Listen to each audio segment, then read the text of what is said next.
আসসালামু আলাইকুম সম্মানিত দর্শক। আমি ঠিক যে মুহূর্তে ভিডিও করতেছি এই মুহূর্তে এখন বাজে হচ্ছে 4:43 বিকেলবেলা। আজকের তারিখ হলো 2025 সালের জুন মাসের 28 তারিখ। আজকে ঠিক এই মুহূর্তেই ঢাকায় ইসলামী আন্দোলন বাংলাদেশের মহাসমাবেশ হইতেছে। এই যে আমি আপনাদেরকে একটু দেখাই, এই যে দেখেন লাইভ সম্প্রচার চলতেছে, দেখছেন লাইভ সমাবেশ চলতেছে। এখানে আপনি বলতে পারেন যে তাদের মহাসমাবেশ করতেছে, তাদের দাবি আছে তিনটা, তারা মহাসমাবেশ করতেই পারে। এই যে টাইটেলটা দেখেন একটু, টাইটেল এখানে হচ্ছে এক মঞ্চে ইসলামী আন্দোলনের শীর্ষ তিন নেতা, অর্থাৎ হেফাজতে ইসলাম। আমি থাম্বনেলটা আপনাদেরকে দেখাই, থাম্বনেলটা দেখলে আপনারা বুঝতে পারবেন যে আমি কাদের নাম বলবো, নাম বলারও দরকার নেই। যে দেখেন থাম্বনেলটা দেখেন, হেফাজতে ইসলাম, তারপরে ইসলামী আন্দোলন বাংলাদেশ এবং জামাত ইসলাম, এই তিন ইসলামী দলগুলোর তিনজন শীর্ষ নেতা একই মঞ্চে।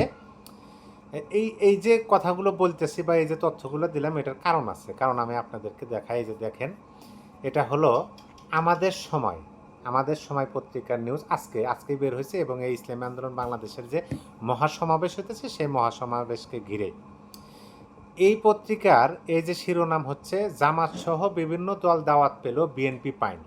এখন এখানে প্রশ্ন উঠতেই পারে যে তাদের দাবি আছে, তারা দাবি নিয়ে আন্দোলন করতেছে, মহাসমাবেশ করতেছে, আর তারা হলো ইসলামী সংগঠন বা ইসলামিক রাজনৈতিক দল, নামই তো ইসলামী আন্দোলন বাংলাদেশ। তারা অন্যান্য ইসলামী রাজনৈতিক দলকে দাওয়াত দেবে, এটা স্বাভাবিক। তারা জামাত ইসলামকে দাওয়াত দিছে, এটা দিতেই পারে। হেফাজত ইসলামকে দাওয়াত দিছে, দিতেই পারে। কিন্তু এখানে বিষয় হলো যে তারা যে শুধু ইসলামী রাজনৈতিক দলগুলোকে দাওয়াত দিছে সেইটা না, এখানে শুধু বিএনপি বাদে সকল রাজনৈতিক দলকে দাওয়াত দিছে, এক নম্বর। আর দুই নম্বর হলো যে তাদের দাবি হলো তিনটা দাবি নিয়ে তারা মহাসমাবেশ করতেছে। এক নম্বর হলো নির্বাচন, শেষের নির্বাচনটা হতে হবে সংখ্যানুপাতিক হারে নির্বাচন, যেটা বিএনপি চায় না। দুই নম্বর হলো সংস্কার, তিন নম্বর হলো বিচার এবং সংস্কার, এই দুটা বিএনপির সাথে ঠিক আছে, কিন্তু সংখ্যানুপাতিক নির্বাচনের এই বিষয়ে বিএনপির সাথে একমত তারা হতে পারে না, বিএনপি একমত হয় নাই।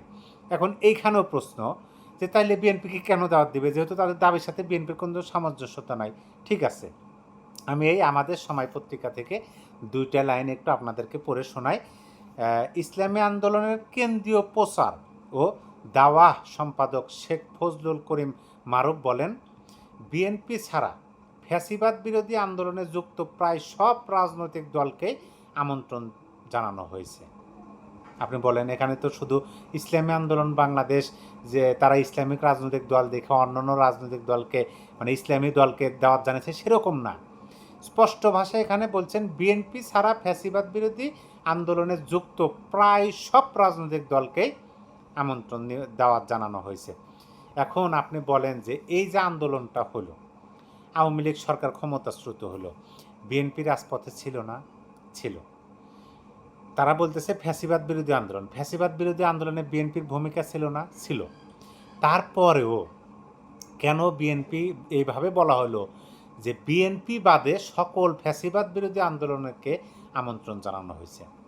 এটার মানে আমি যেটা বুঝলাম, আমি ব্যক্তিগতভাবে, যে আমার মনে হইতেছে বিএনপিকে এক ঘরে করে দেওয়ার একটা, মানে যেমন ধরেন আপনার জামাত ইসলাম অনেক দিন আগে থেকেই তাদের কথাবার্তায়, এবং এটা কিন্তু যারাই ছড়াক বিভিন্নভাবে ছড়ানো হয়েছে যে বিএনপি আর আওয়ামী লীগ মানে একই মায়ের পেটের দুই ভাই, আবার আওয়ামী লীগের জায়গায় বিএনপি দখল করছে। আবার এমনভাবেও ছড়ানো হয়েছে যে বিএনপি, মহামান্য রাষ্ট্রপতি, মাননীয় সেনাপ্রধান, তারা একই কাতারে, তাদের চিন্তাভাবনা একই, তারা ভারতের দোসর, ভারতের দালাল, এইভাবেও কিন্তু সোশ্যাল মিডিয়াতে প্রচার হতে আমরা দেখছি। আর সেইটার পূর্ণ রূপ পাইলেও আমি ব্যক্তিগতভাবে মনে করি আজকের এই মহাসমাবেশ থেকে। এখন এই যে একটা ঘটনা ঘটলো, এই ঘটনা দ্বারা কিন্তু আওয়ামী লীগেরই লাভ। কীভাবে লাভ হলো? আওয়ামী লীগ তো ফাঁকে বসে এই ঘটনাগুলো দেখতেছে আর মুচকি হাসি দিতেছে। তারা বলতেছে যে দেখো, 1 বছর যাইতে না যাইতে তোমাদের মধ্যে ফাটল সৃষ্টি হয়ে গেল, এবং সেটা দৃশ্যমান।